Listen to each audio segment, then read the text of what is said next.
Hello, how are you? Today I've brought you a very delicious recipe for lunch or dinner. It's a complete meal, super light, very nutritious, rich in fiber, and I'm sure you're going to love it.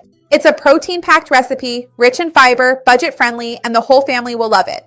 You can vary the filling. Stay until the end, you won't want to miss it. Before we start, I want to ask you which city you are from. Write its name for me down here in the comments. Tell me where you are from. So my first ingredient here is cow's milk. If you have an intolerance or allergy, you can use another plant-based milk of your choice. In fact, I have a playlist of plant-based milks. I'll leave it down here in the description.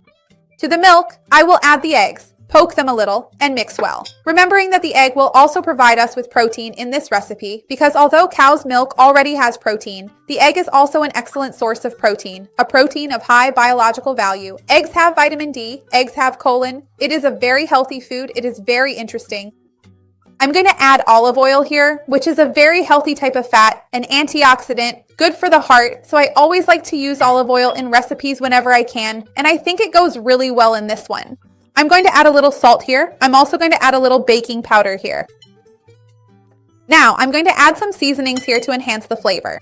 First, some black pepper, then a little bit of rosemary, a touch of paprika, and finally, just a little bit of oregano.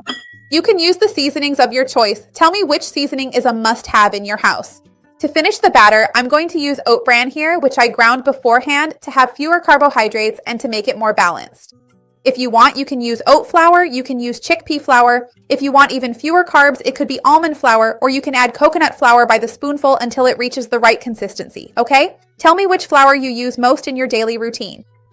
Now, to enrich it even more, I'm going to add some vegetables. I have some carrot here, grated, raw actually. I'll even switch to the spatula now because I don't need the whisk here. So look, I added the carrot. I'm going to add some zucchini here, also grated, with the skin and everything, and I'm going to add the sweet potato here. If you want to reduce the carbs, you can replace this amount of sweet potato, which is down here, with another vegetable. It could be cabbage, it could be broccoli, it could be chayote. Tell me what you prefer in your daily routine. This sweet potato is the orange fleshed one, right? There's the purple one, there's the white one. It can be whichever you like. I like using sweet potato because it has a lot of antioxidants, a lower glycemic index, and it gives a really interesting texture to the batter here. Remember to leave a like on the video. It's very important to me here on the channel. And if you know a friend or family member who would like this type of recipe, something healthy and economical, share this video. Let's expand our chain of kindness. So I'm going to do the following. I took my baking sheet, put this parchment paper here to ensure nothing sticks, right? And I'm going to put the batter here and put it in the oven to bake at 360 degrees. My idea is that it shouldn't be too high because I don't want to make a super tall pie. So maybe I'll bake it twice. It will always depend on the size of your tray at home, okay? Because later I want to add a topping, filling. I don't know what you call it when it's like this.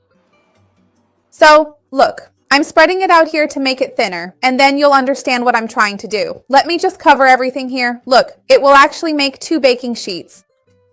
I'm going to take this portion to bake, and then I'll bake the second one. If you have 2 baking sheets of the same size, you can bake them at the same time. It doesn't matter. And I'll be back in a bit so we can finish. Hold on.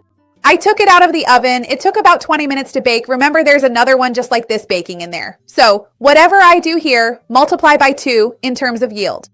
Then I was thinking about what I could put here for a filling, for a topping. I thought about using ricotta, but then I made a sardine spread with sesame seeds today, which is wonderful.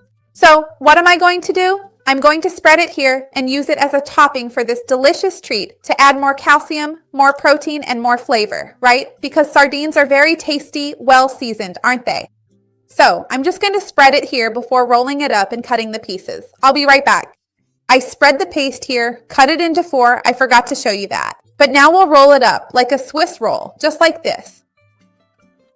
I'm dying to try it. I'll keep doing this here and I'll be back in a bit to show you. Hang on.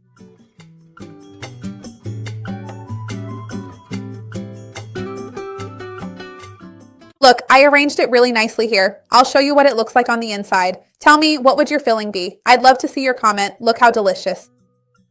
So I want to know, what will your filling be? How are you going to eat it? As a snack, for dinner, for a picnic? Tell me, I'd love to see your comment. Remember to leave a like on the video, it helps me out, and share it with someone who will like it, someone who needs it. Let's expand our chain of kindness. That's what I want here with the channel. Let's try it.